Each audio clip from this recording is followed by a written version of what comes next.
것으로 말미암아 나를 죽게 만들었으니 이는 계명으로 말미암아 죄로 심히 죄 되게 하려 함이라. 아멘.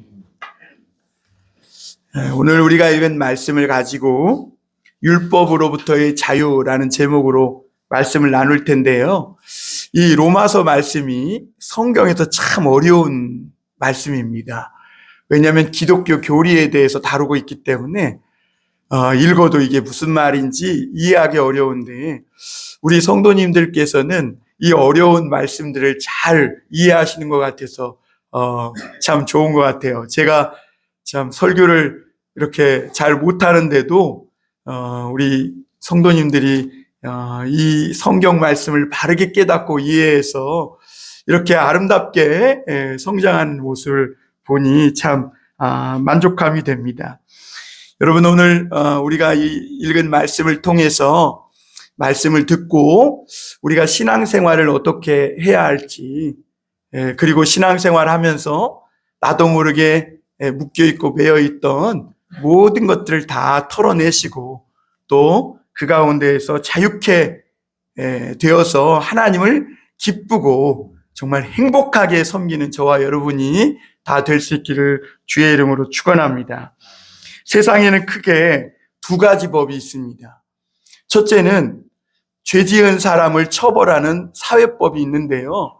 이 법은 이 죄 짓는 사람들이 죄를 더 이상 짓지 못하도록 죄를 줄여서 사회적 혼란을 막기 위한 법입니다. 그런가 하면 또 하나의 법이 있는데 사람의 양심을 다루는 법입니다. 이것을 성경은 율법, 곧 하나님의 법이다, 이렇게 표현하고 있는데요. 이 율법은 다른 말로 말하면 하나님을 알게 하는 법이에요. 그래서 우리가 이 율법, 성경 말씀을 알 때 하나님을 희미하게나마 알 수 있게 되는데요. 그러나 이런 율법에는 이 특징이 있는데, 그게 뭐냐면 이 율법은 사람이 완전하지 못하면 그 사람을 정죄하고, 그리고 이 율법이 사람 마음 안에 강박관념을 일으키게 한다는 거예요.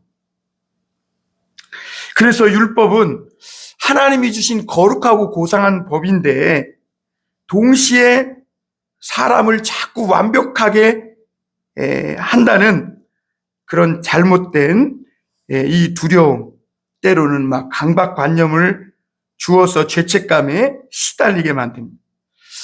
그래서 오늘 성경은 이것을 뭘로 표현했냐면 남편과 아내로 이렇게 비유했어요. 예를 들면 어떤 한 여인이 결혼해서 남편을 만났어요. 근데 이 남편이 너무나 완벽주의야. 남편이 막 정말 훌륭하고 거룩한 건 맞는데 너무 완벽주의라서, 그리고 이 남편은 그 조금만 흠 있는 걸 못 보는 거예요. 그래가지고 조금만 실수하거나 흠이 있으면 사정없이 패버리네. 그러니까 이 여인이, 부인이 굉장히 날마다 이 두려움과 이 죄책감에 막 시달리며 사는 거죠. 막 벌벌 떨면서. 그래서 오늘도 내가 뭐 잘못한 게 없을까? 내가 지금 이게 이렇게 사는 게 맞나? 막 이런 두려움과 강박관념에 시달리는 것과 같다, 이렇게 오늘 성경은 표현합니다. 그래서 흥미로운 점이 뭐냐면 하나님을 모르고 이 율법을 모르고 사는 사람은 죄책감도 별로 없습니다. 강박관념도 없어요. 오히려 하나님을 알고 말씀을 많이 알면 알수록 강박관념이 드는 거예요. 그래서 교회 오래 다닌 사람일수록 막 뭐도 해야 되고 이것을 안 하면 마치 우리가 잘못되는 것처럼 그런 강박관념, 죄책감을 느끼게 되는 것을 보게 됩니다. 이런 역할을 하는 게 뭐냐? 율법이라는 거예요. 율법. 사람들은 복음을 잘못 생각해서, 복음은 인간이 지은 모든 죄를 하나님이 다 용서해 주신다니까. 그러면 우리가 하나님의 복음을 듣고 죄 용서 받으면 죄에 대해서 그냥 무감각하게 살아가도 되지 않느냐, 이런 생각을 할 수가 있습니다. 그런데 사도 바울은 아니라 그래요. 왜냐하면 죄가 얼마나 심각하고 죄가 우리 인간 삶에 어떠한 결과를 초래하는지를 알게 된다면 절대로 큰 죄든 작은 죄든 그 안에 머물며 사는 것을 인간이 절대로 원치 않는다는 겁니다. 그럼에도 불구하고 사람들이 계속 죄를 짓고 회개하는 것이 늦어지는 이유가 뭐냐면 복음을 듣고도 이 복음을 제대로 모르는 겁니다.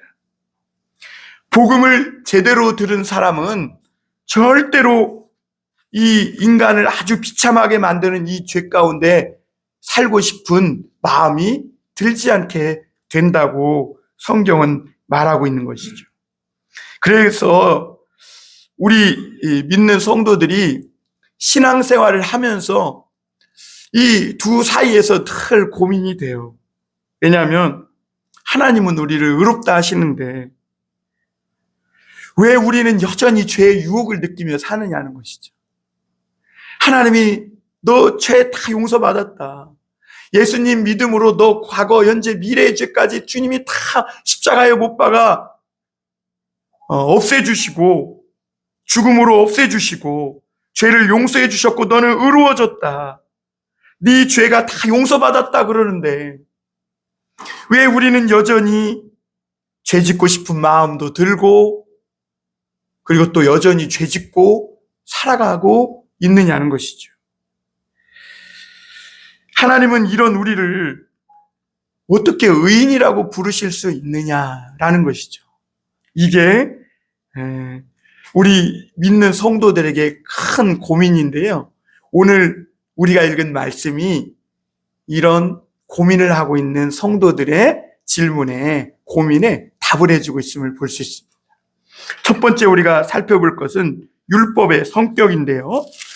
우리 7장 1절 다시 한번 제가 읽어드리겠습니다. 형제들아, 내가 법 아는 자들에게 말하노니 너희는 그 법이 사람이 살 동안만 그를 주관하는 줄 알지 못하느냐 그랬어요.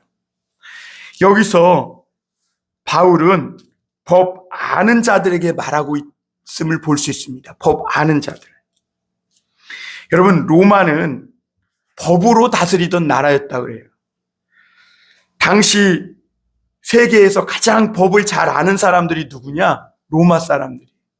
그래서 흔히 그리스는 철학이 지배하고 유대인들은 종교가 지배하고 그리고 로마 사람들은 뭐의 지배를 받는다고요? 이 법의 지배를 받는다는 거예요. 그래서 이 로마가 큰 제국이 될 수 있었던 이유 중에 하나가 뭐냐면 철학이나 종교가 아니라 법이 지배했기 때문이라는 거예요. 그래서 줄리어스 시저가 나타나기 전 공화정 때까지 로마는 굉장히 흥했습니다. 종교가 지배하는 사회는 굉장히 배타적이에요. 왜냐하면 완전함을 요구하기 때문에 그 완전함에서 뭔가 조금 부족하면 이렇게 밀어내는 아주 독선적인 면이 있는 것이 사실입니다. 기독교도 관용적인 것 같지만 굉장히 배타적인 게 사실이에요. 그리고 철학이 지배하는 이런 사회는 끝없는 토론과 논쟁을 하기 일쑤입니다. 그래서 그리스는 그냥 서로 말로 떠들다가 볼장 다 보는 나라가 그리스. 떠들고 말만 하고 알맹이가 없어. 그리스가 지금도 말만 하다가 볼일 다 보는 그런 나라예요.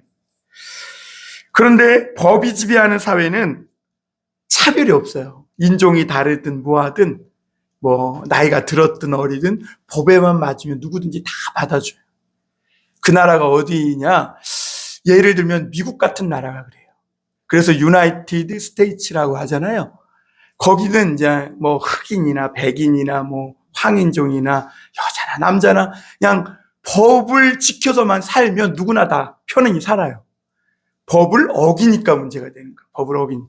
그래서 미국은 국회의원이든 대통령이든 거짓말하거나 또 특히 법을 어긴 그런 일이 드러나면 바로 그냥 감옥으로 가게 되는 걸 볼 수 있습니다. 그래서 법이 지배하는 사회는 공평한 사회가 돼요. 바울은 여기서 그러면서 중요한 원리 하나를 이야기해 주고 있는데, 이 법이라는 것이 다스리는 이런 사회는 공평하고 참 좋은 사회이긴 한데, 이 법의 효력은 어느 때까지만 적용이 되느냐? 살아있을 때까지만 적용이 된다는 거예요. 그래서 죄 몽땅 짓고 죽으면 어떻게 되는 거예요? 더 이상 공소권 없음 처리가 되는 거예요.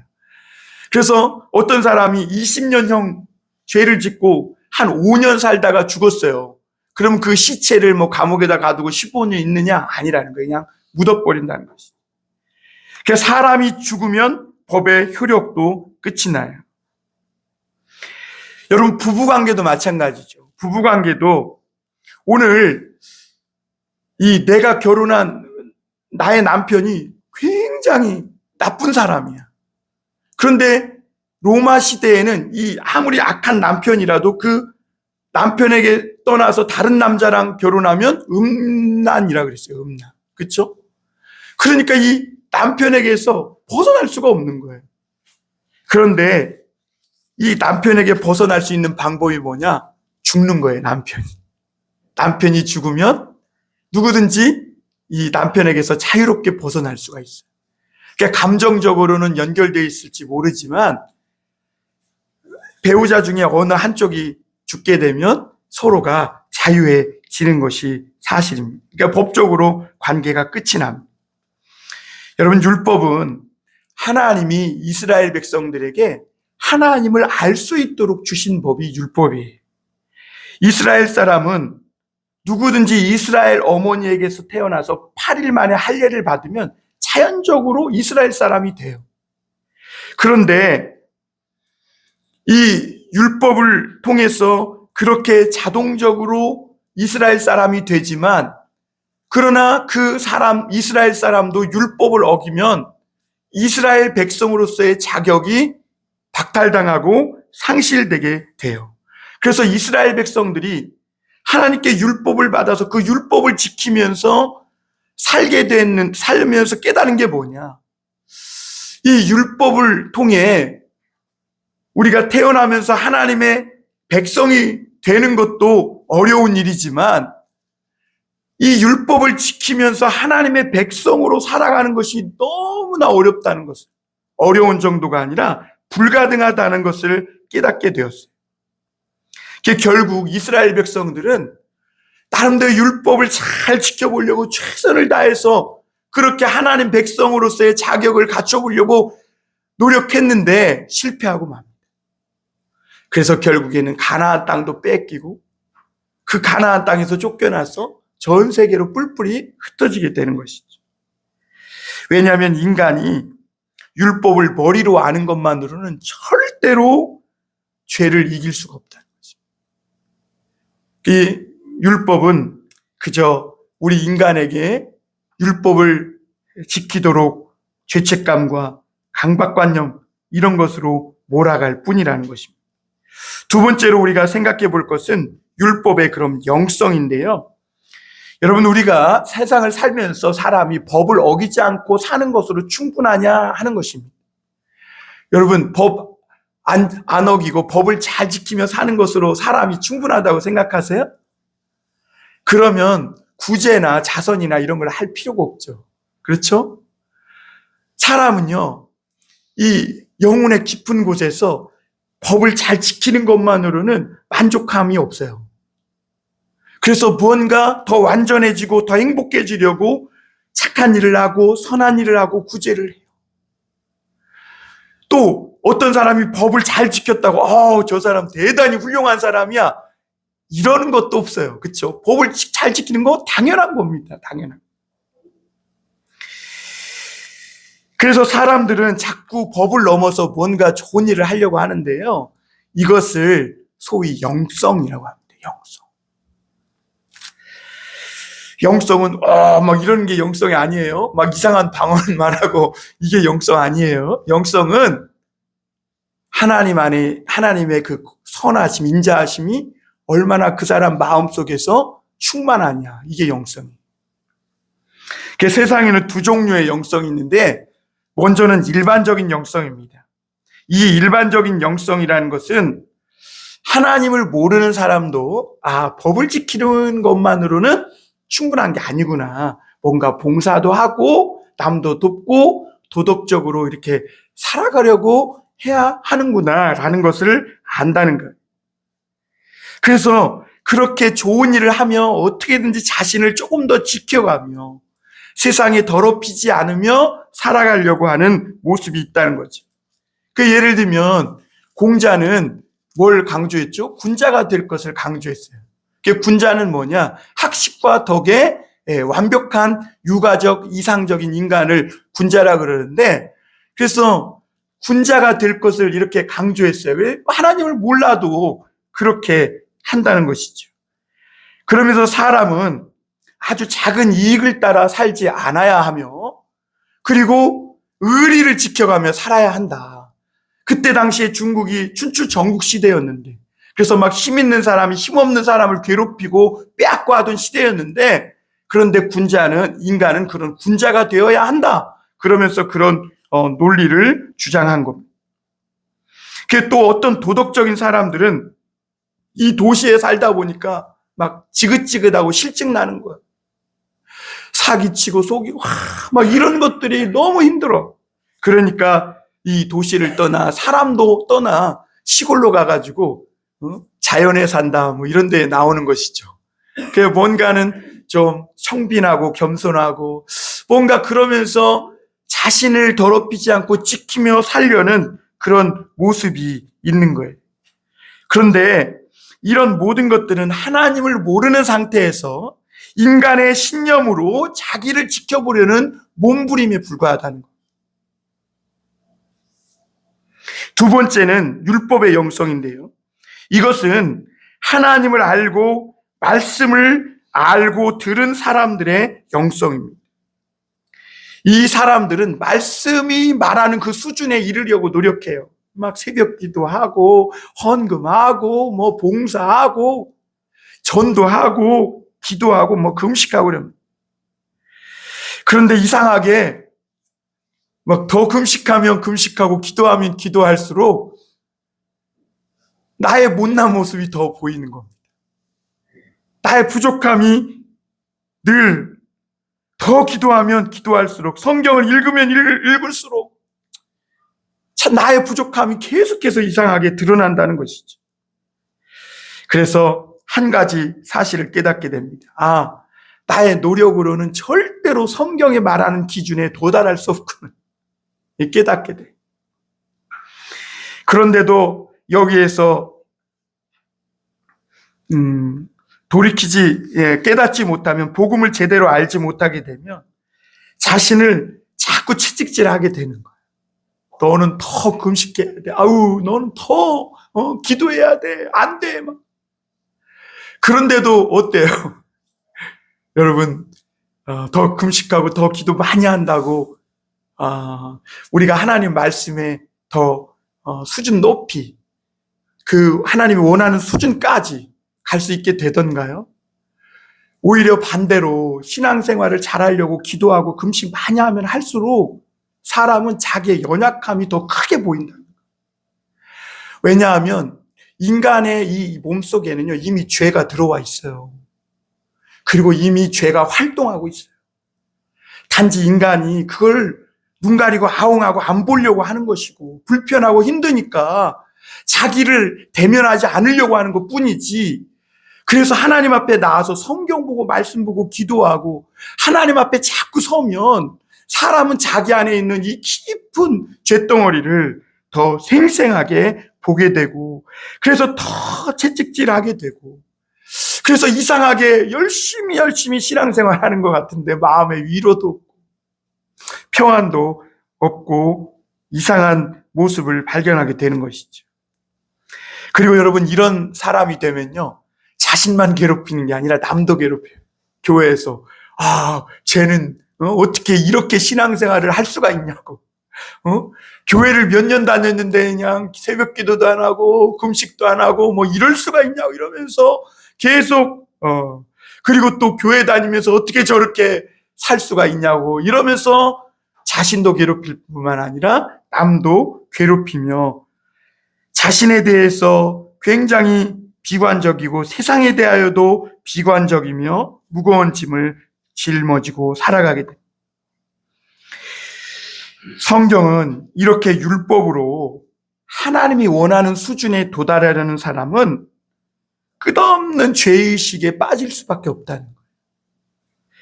겉으로는 거룩해 보이지만 실제로는 자신도 괴롭히고 남도 괴롭히는 그런 잘못된 신앙생활을 하게 된다고 합니다.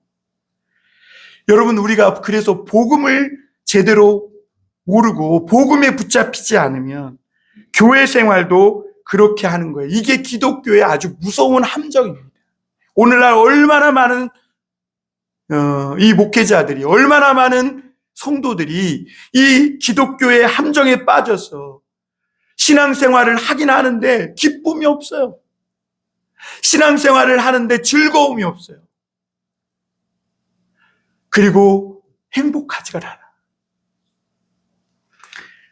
여러분, 성경은 우리 성도들에게 분명히 이렇게 말씀해 주고 있는데, 인간이 자기 노력으로 천국을 가려고 하면 천국은요, 그 입구가 바늘구멍처럼 아주 작아진다는 거예요.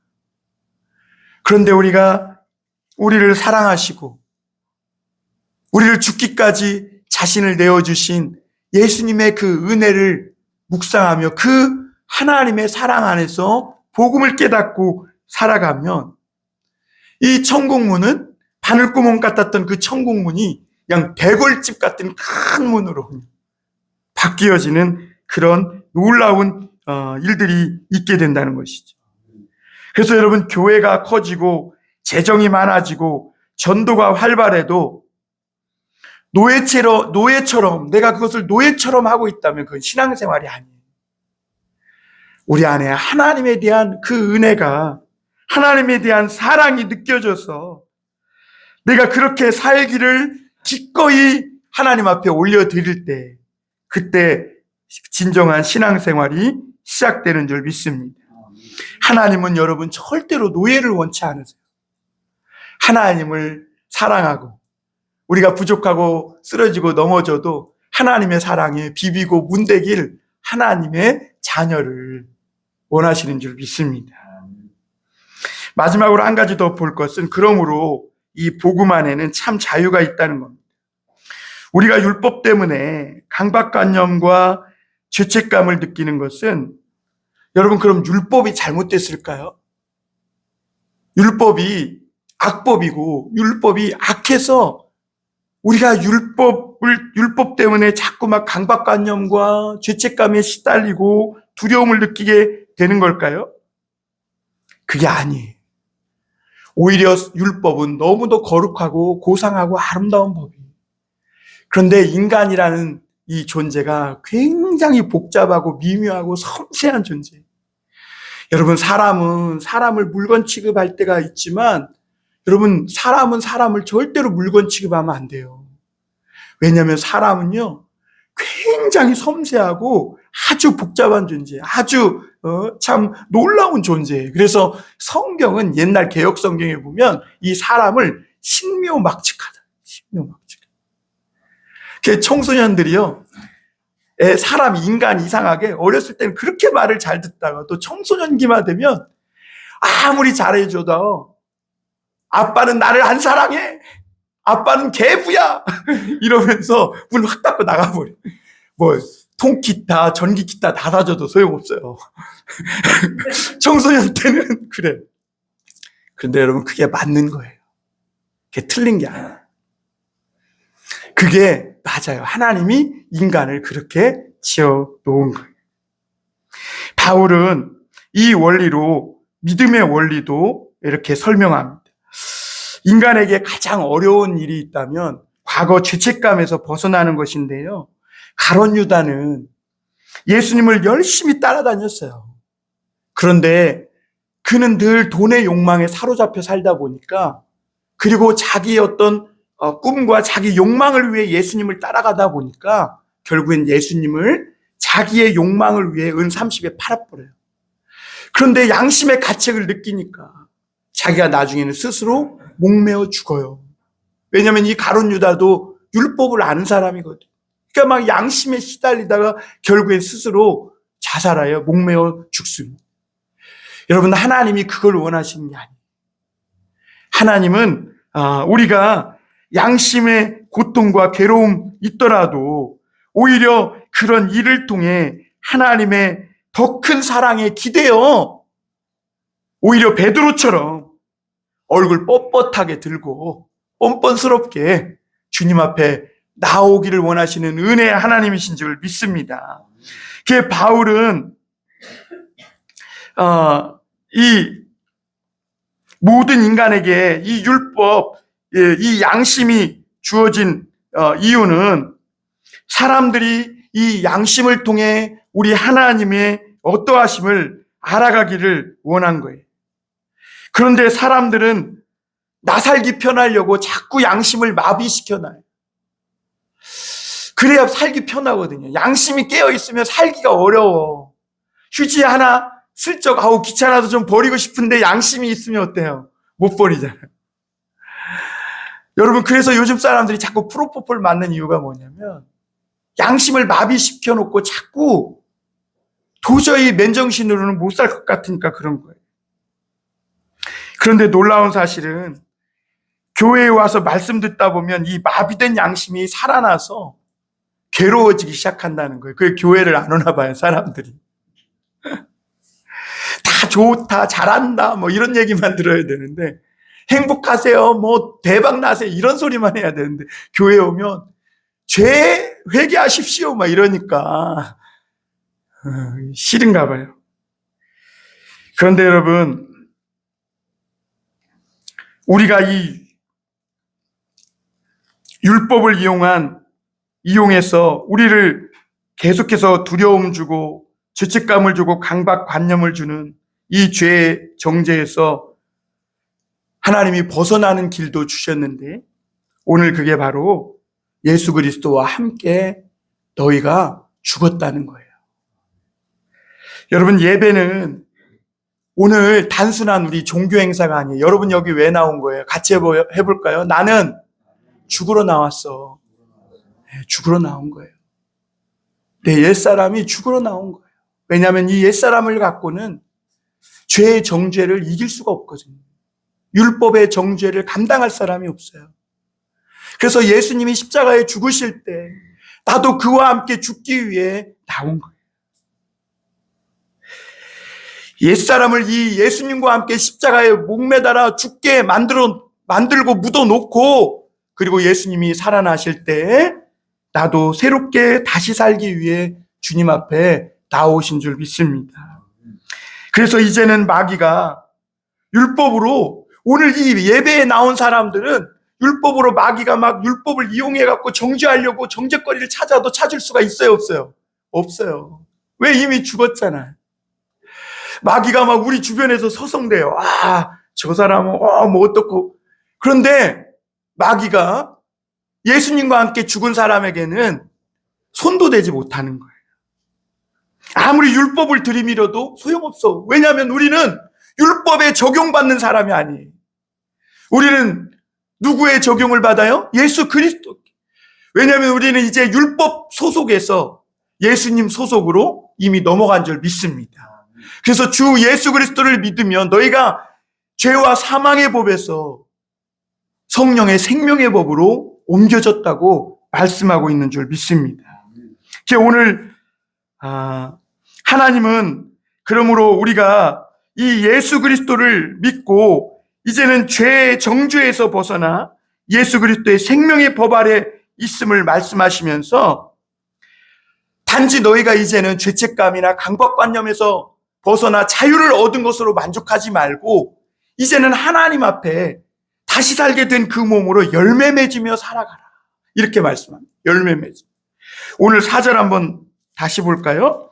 4절에 보면 그러므로 내 형제들아 너희도 그리스도의 몸으로 말미암아 율법에 대하여 죽임을 당하였으니 이는 다르니 곧 죽은 자 가운데서 살아나신 이에게 가서 우리가 하나님을 위하여 열매를 맺게 하려 하심이라 그랬어요. 여러분, 하나님께 이제는 다시 산 사람들은 열매를 맺어야 한다는 겁니다. 여러분, 그럼 이 열매 맺는 삶이 뭐냐? 우리가 탈북자들을 좀 생각하면 쉬워요. 탈북자들은요, 인천공항에 딱 도착하는 순간 자유함을 느낀다. 왜냐하면 이제는 그들은 공산당 법 아래 있지 않고 어디 법이 있는 거예요?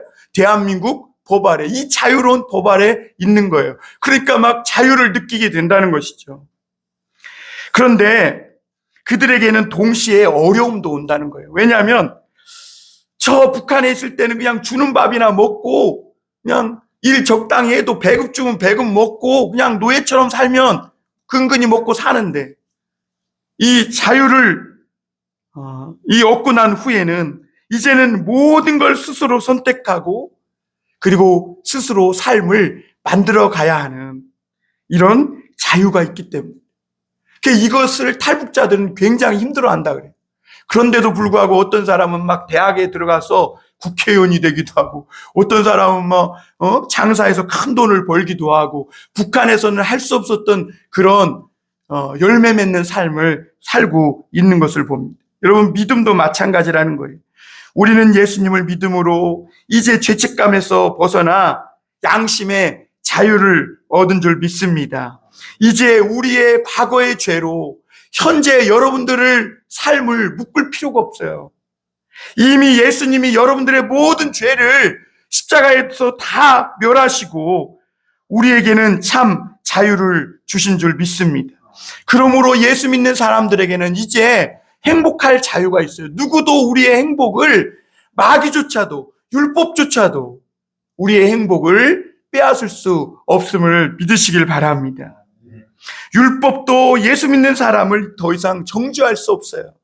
왜냐하면 이미 우리가 예수님 안에서 죽고 예수님과 다시 살아서 이제는 하나님의 자녀가 되었기 때문인 줄 믿습니다. 사랑하는 성도 여러분, 우리는 이미 죄의 강박관념에서 자유로운 사람입니다. 과거 때문에, 그리고 또 내가 무언가를 더 열심히 못한 것 때문에 스스로를 불행케 만들지 마시길 바랍니다. 우리의 비참한 과거는 예수 그리스도와 함께 이미 십자가에 못 박혔고 이제 우리는 하나님의 사랑받는 자녀가 되었는데, 하나님이 원하시는 거 그 딱 하나예요. 예수님 안에서 참 자유하고 행복해지는 것인 줄 믿습니다. 여러분, 누구도 우리를 불행케 할 수 없음을 믿고, 심지어 여러분 하나님의 율법도 여러분을 더 이상 정죄하고 여러분 안에 있는 기쁨, 자유, 행복 빼앗을 수 없음을 믿고 하나님 안에서, 그 사랑 안에서 자유롭게 살아가며 풍성한 열매를 주렁주렁 맺어가는 저와 여러분들이 다 될 수 있기를 주님의 이름으로 축원합니다. 기도하겠습니다. 사랑의 하나님, 감사합니다. 하나님, 오늘 우리 신앙생활하는 사랑하는 교우들의 삶이 행복하고